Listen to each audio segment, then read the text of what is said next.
Hi, Mi! Welcome to my honest review. So, may binili ako dito. Ito ang ating tumbler brush. Yan. Napakamura lang neto mga mami ko. Less than 50 pesos lang.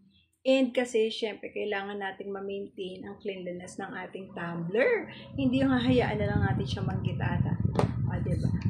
Ito ang pinakamahirap linisin sa lahat mga mi, yung bibig niya. Yan. Dito kasi nag-i-stay yung mga itim-itim, kung ano man yan, tsaka dito.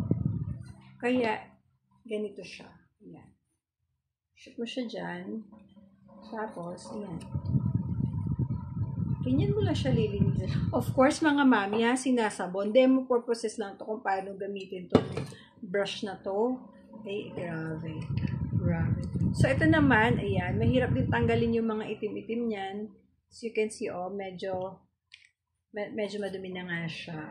Kailangan na siyang linisin. Where everyday ko naman siyang nililinis, kaya lang doon sa baby bottle brush na gamit ko, hindi talaga nare-reach yung kanyang sulok-sulok. So, buti na lang dumating na to. Ayan. Ganito siya paglinis mga nyo.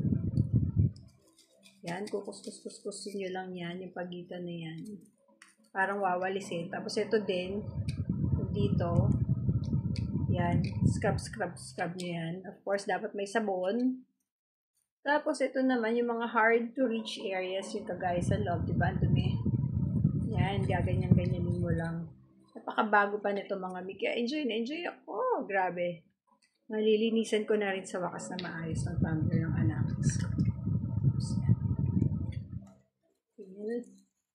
Ganyan lang, o diba? Para mapanatiling malinis ang inuman ng ating mga anak. Kasi syempre, dyan na tayo. Yeah. Ayan. Para mapanatiling malinis ang inuman ng mga anak. Para healthy sila lagi. Tsaka fresh lagi ang iniinom nila. O siya mga mi, nalagay ko na yung link sa comment. Get yours now.